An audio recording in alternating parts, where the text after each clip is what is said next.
Good morning, everybody. Um, my name is TARIQ MELLET. Most people call me Tariq. Um, I've just released a book, which I've been working on for the past 3 years, which is called The Lie of 1652, and subtitled A Decolonized History of Land. Now, what is it that I'm basically talking about when it comes to this book? What am I addressing? Or perhaps first, what isn't there in the public space? If we look at our museums, galleries, and we look at how we deal with history, we tend to take an approach that everything starts in 1652. We don't look at African social history pre-1652. We don't look at the history of Cape Town before Jan van Riebeeck comes. Um, we also don't deal with the central issue in South Africa, the issue of the expropriation of the land of Africans by the Europeans, by means of wars, of dispossession.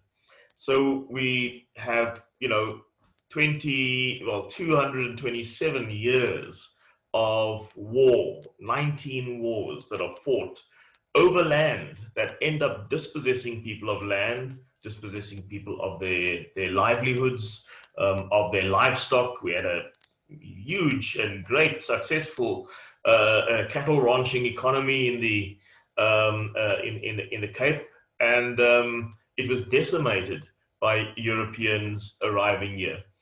The story is not told anywhere. The story of the migrants of color that come to the Cape is not told in a coherent way. We mention slavery, but we don't look at it in its totality. There's 195 routes of origin of people who are labeled colored. Most people don't know this. They think that colored is simply a mix of black and white. And there's an element of that, sure, but that's not the overarching rule when it comes to how people who are labeled colored emerged as a people, as an African people. We don't look at issues which are burning issues, like the issue of the term colored. Where does it come from in our history? How did it evolve? What all did it encompass? And then also, we don't apply our history to the present. We all know that old saying that, if you don't know where you come from, how the hell do you know where you're going to go to? How do we navigate our future if we don't know our past? So all of these things together are addressed in the book. The book consists of 5 slices of our history. It's not a comprehensive history of everything. It zooms in right from the beginning to the very first lie that underpins our entire approach to history in South Africa. The lie of a black invasion having been taken place in the 14th century, and that before that, this was an empty land. There was no people other than some small groups of people that the Europeans called noble savages, part human and part beast. That story was framed by a historian by the name of Thiel in the 19th century. So the first thing that one needs to do is look at what is our African social history in the period prior to 1652. We can go back to antiquities, which I do, and I give some outline of that, but I then move fairly quickly on to the last 3,000 years. From 1000 BCE, or BC as some people would still call it, through to 1652. What was happening here? Most people don't have a clue. The museums project that period as Stone Age people and Iron Age people, period. What were the societies that existed? How did kingdoms emerge? What was the first kingdom and when? Were the people of South Africa, firstly, were there people all over South Africa? Were the people of South Africa doing trade with the outside world? What did they trade? What did they get in return? All of those things are ignored by our history. The great story of Mapungubwe from 900 till roughly 1200, what actually happened there? Um, Here was a kingdom that some universities and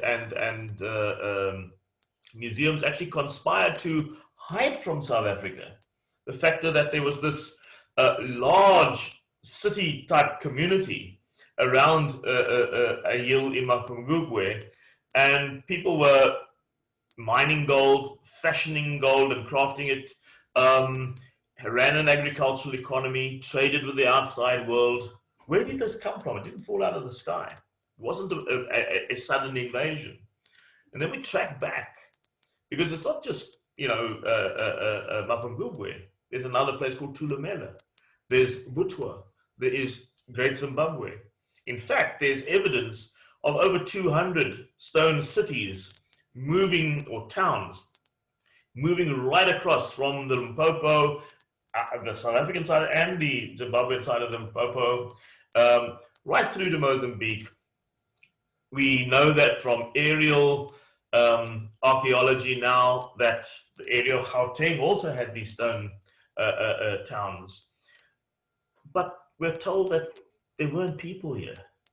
We can look at archaeology and go back and see that from around 100 AD or CE, as they say now in the modern texts, we can see that there were Iron Age farming peoples in South Africa, not 1400. So what is the history of how these peoples emerged here?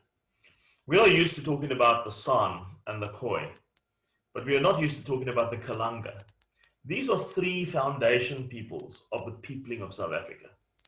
I elaborate on this much further in the text. There is a notion that the Khoi were always in the Cape, rather than they migrated to the Cape, and that, in the Western Cape, it's more than likely about 1100 CE that the Khoi first emerged here. The Khoi were born in northern Botswana and southern Zimbabwe, and their story is a beautiful one because they become a foundation people for almost every single social grouping of people that we have today. The San and their heritage, who did they evolve from? Where all did they live? San were not a Cape people alone. San were in Mozambique, they were in Tanzania, they were in Zimbabwe, they were in Zambia, they were in Angola, they were in Namibia. Our whole approach to history and heritage, in terms of our African social history, is warped, completely warped. And it's warped because the Europeans want to project this as they were first to create a South Africa. So they operated from a theory or doctrine that was established by the papacy called the Discovery Doctrine, terra nullius, and the empty land theory.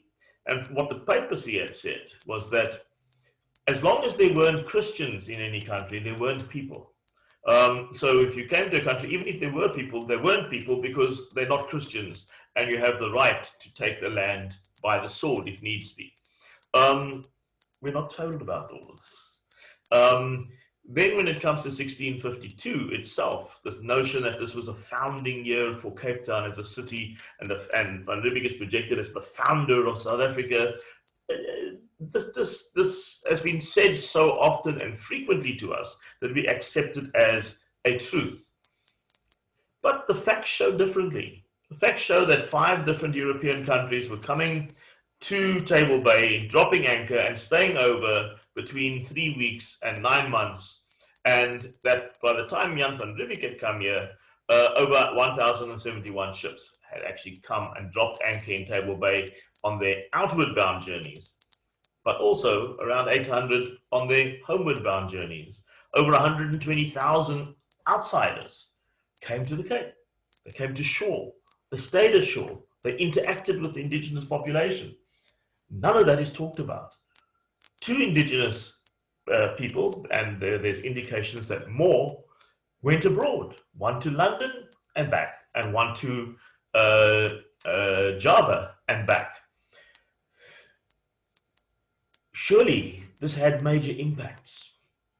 And if we read our history properly and we go back to the primary resources, it shows us that there was an establishment of a trading community.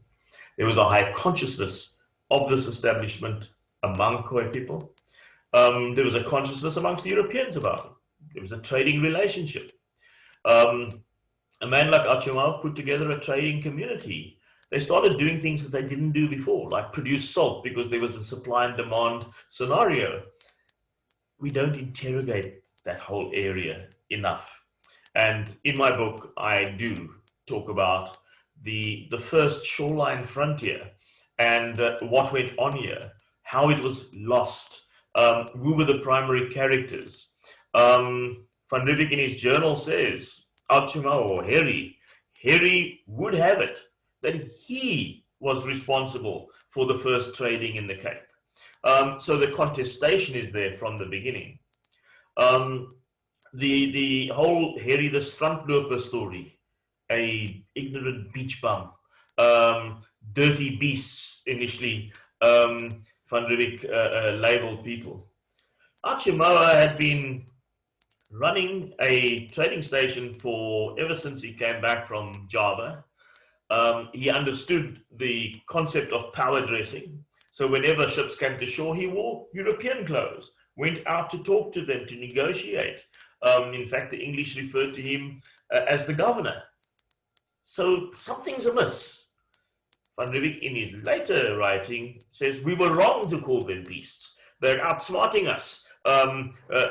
We've undermined our own approach here by belittling these guys.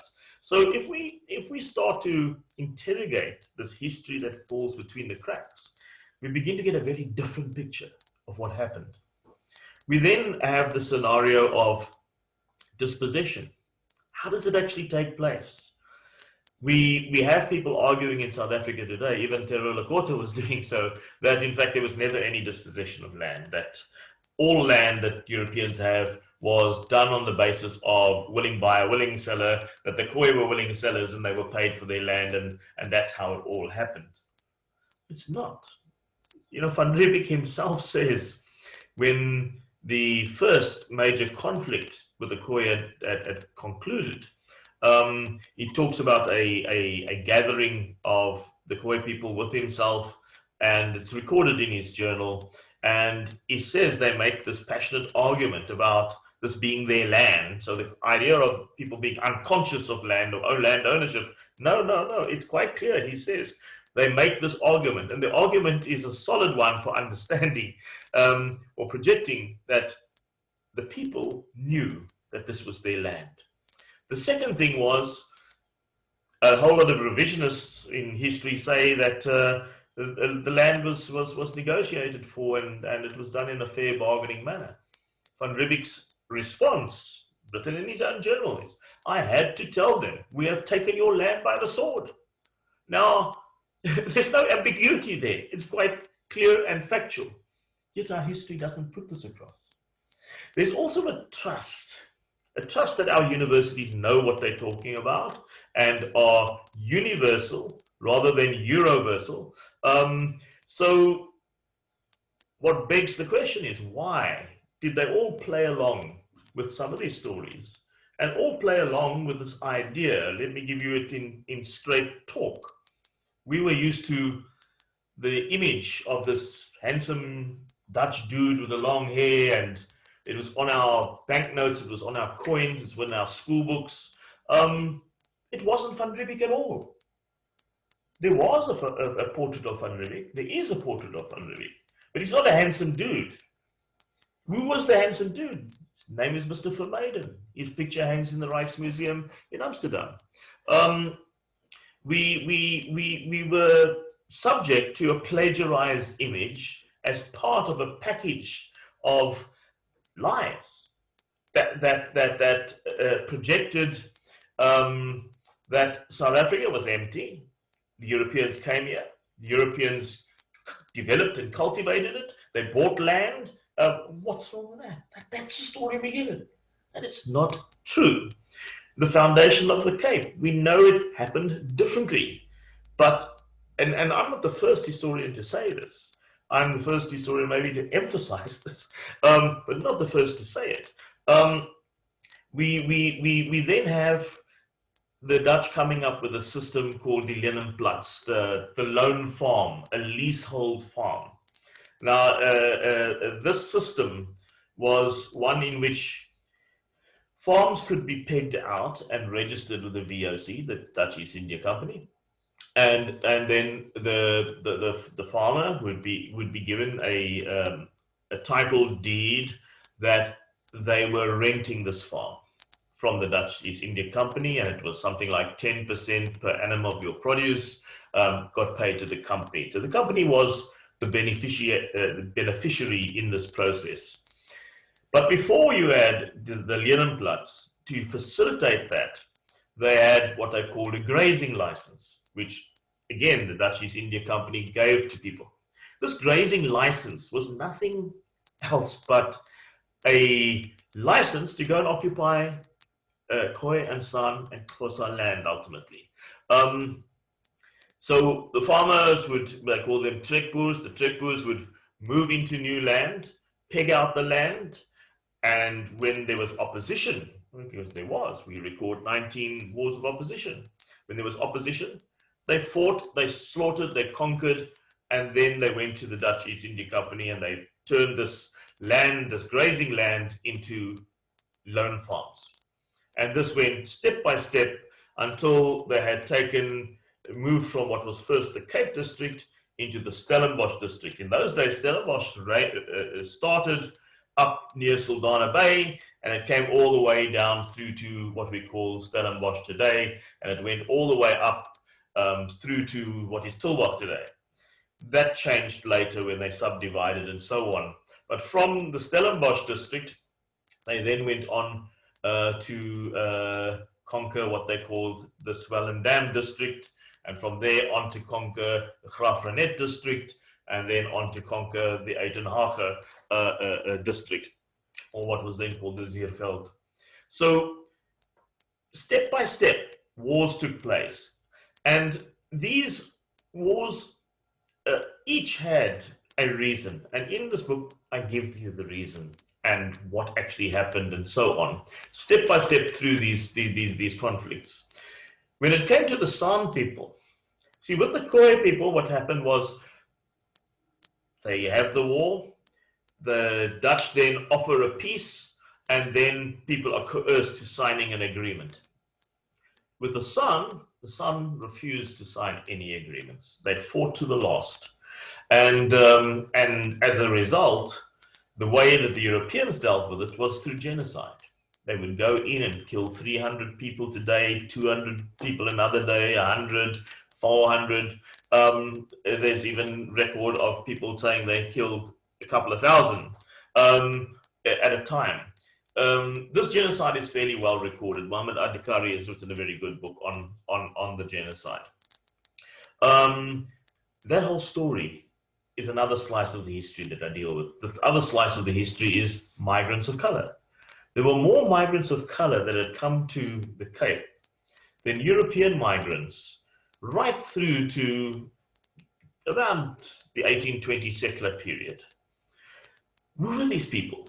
From the 1820 settler period, there was also migration continuing right through into the 1900s. In fact, if we look at it even more closely, right through till today, most of the migrants that come to stay here are economic migrants, and they come from exactly the same places where slaves were originally taken from.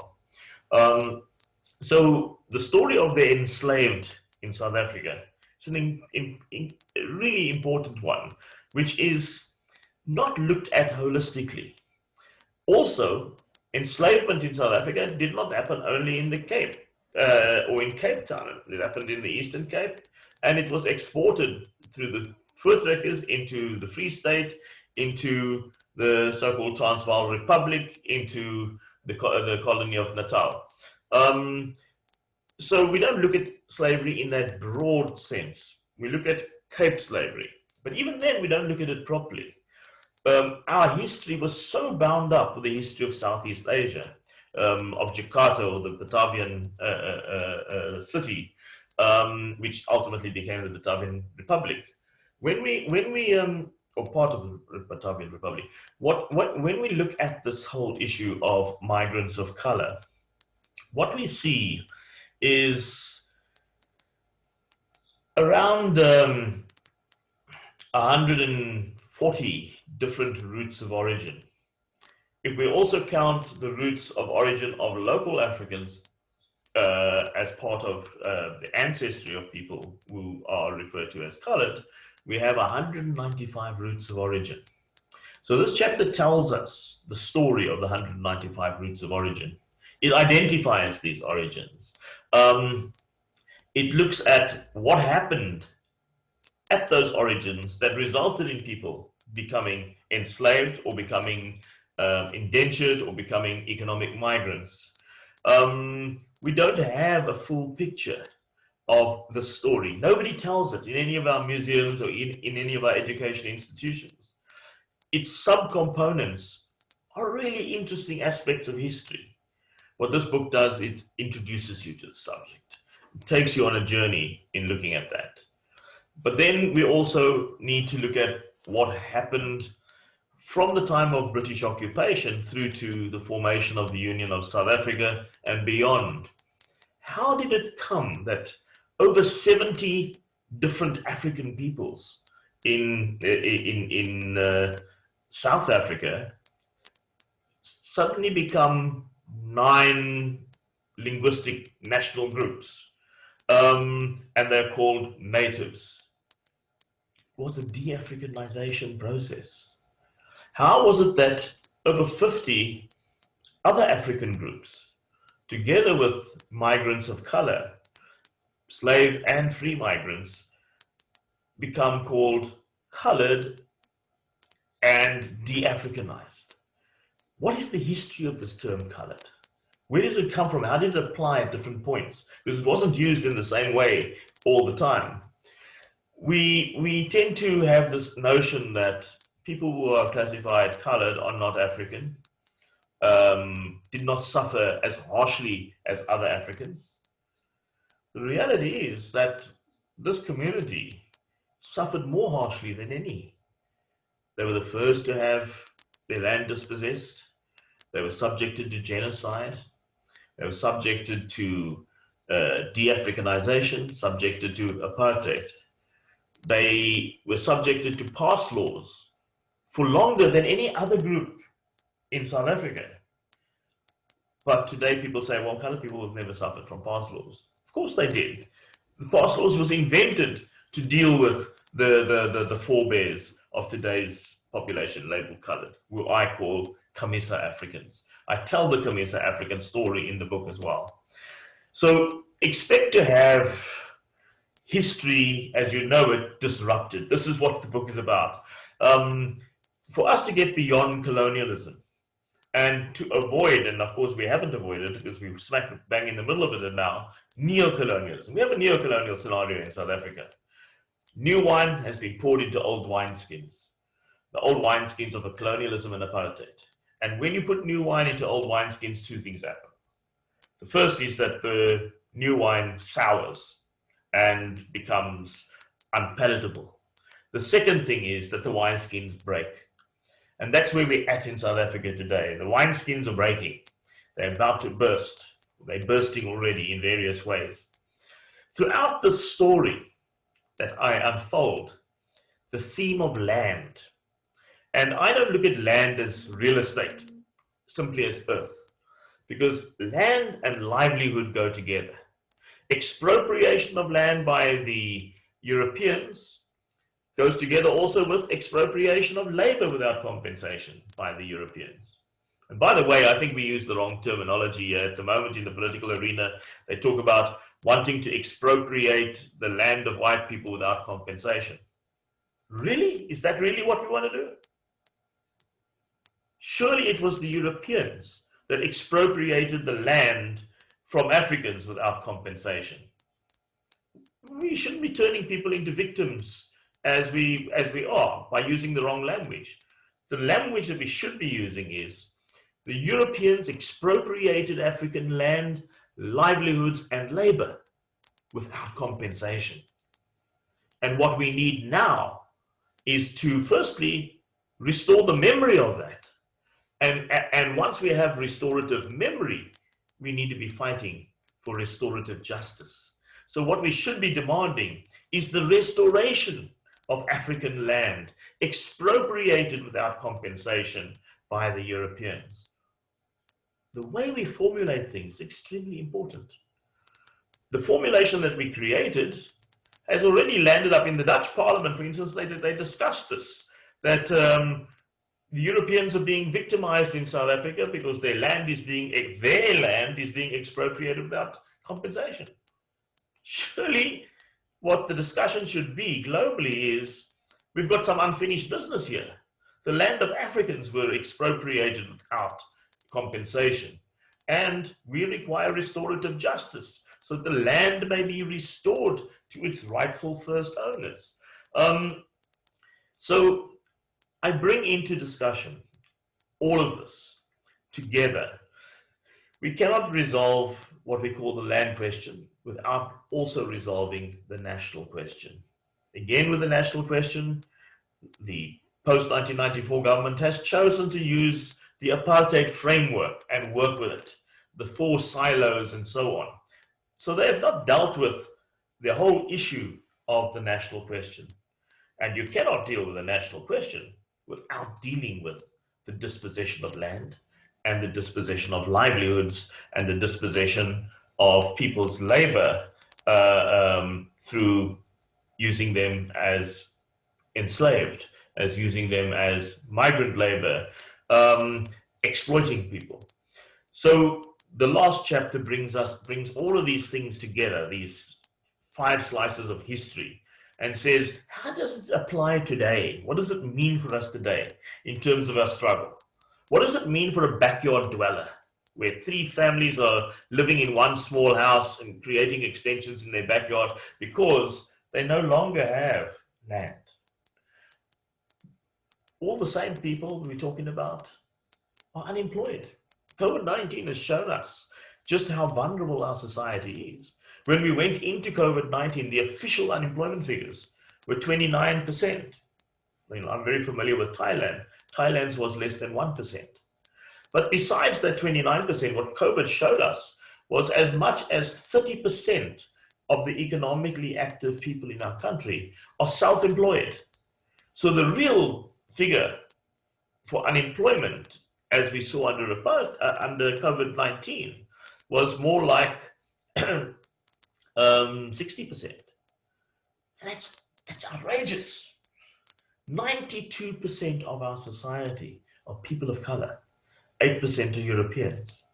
But the vast majority of that 92% remain in a state of dispossession today. They remain in a state of not being stakeholders in our society. How do we change this? If we as historians and museologists are not going to grapple with this and still tell these warped stories about the peopling of South Africa, the peopling of the Cape, we are suppressing memory. We are supposed to be the people at the cutting edge, the front line of restorative memory, but we're not doing our jobs. This book, to some degree, is an attempt to do that job. The book isn't there to tell you what to believe. It's about my journey around history and what I've found along the way, and I'm sharing it.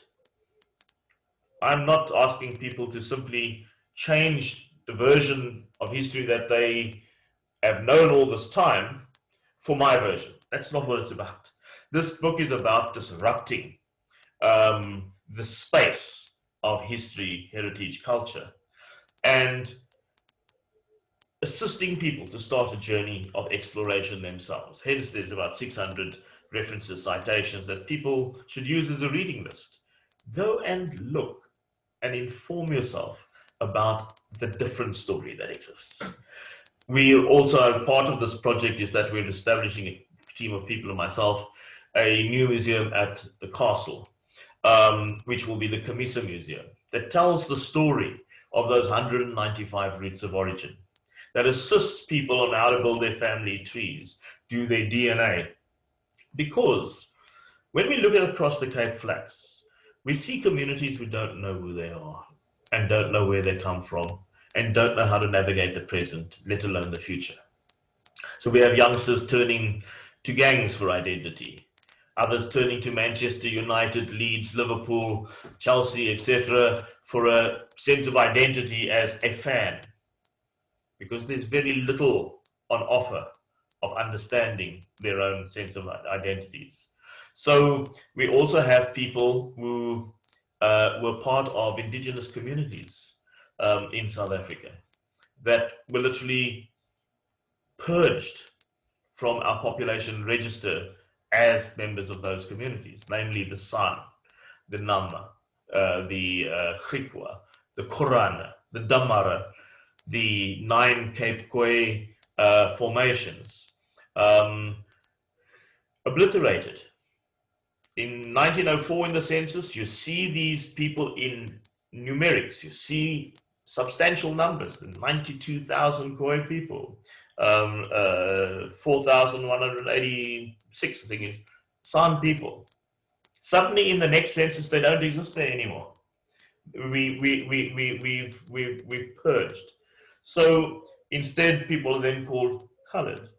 Surely these communities, which didn't disappear, so they're not entirely what you would call revivalists. There are revivalists among the Khoi, but all of these communities existed.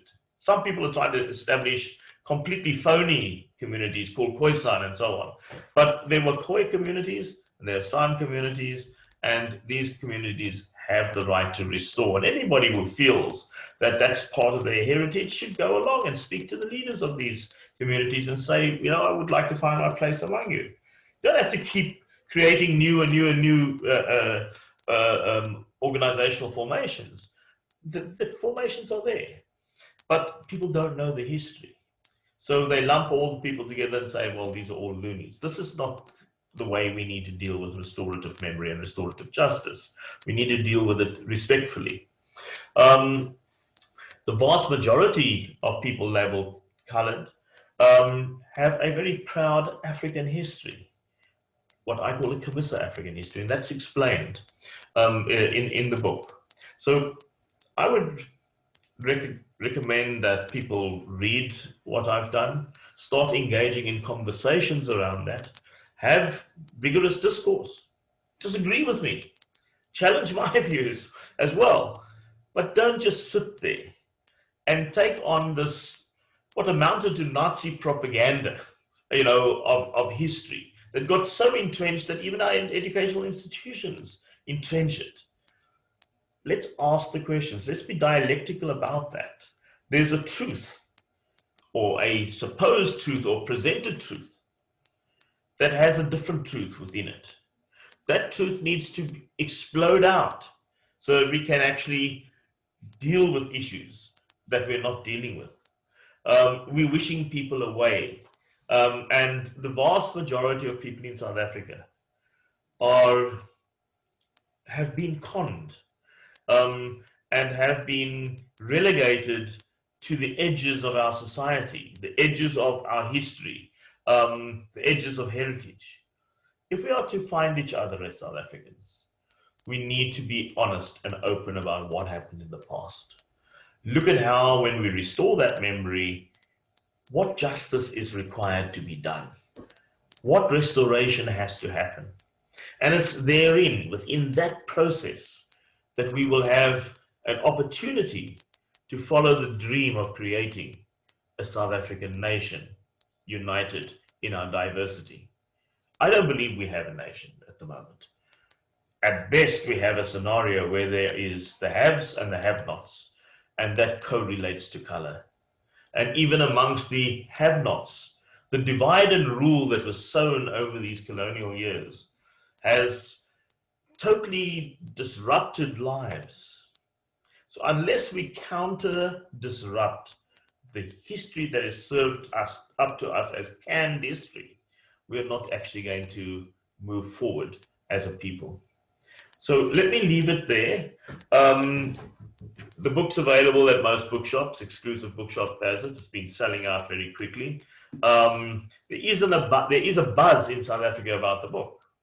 There's also some people who feel very threatened by the book, and these constitute what I would call ethno-nationalists, white supremacists, and many amongst the black community who, when I say black, all people of color, who are comfortable with the histories that they were brought up with. There are some on the fringe of the genuine. There's a genuine Khoi and San movement, and there is a non-genuine, a fakery movement on the periphery. There I've had reports that people are calling for the burning of my book. They're so incensed with having to face something different to what apartheid told them. You cannot navigate the future and you cannot decolonialize by simply putting a spin on colonial history that suits yourself. You have to look at it in its entirety, and you've got to disrupt it, and you've got to look deep. I thank you for your time. Thank you for having me. TARIQ Patrick Mellet. Goodbye, everybody. Thank you.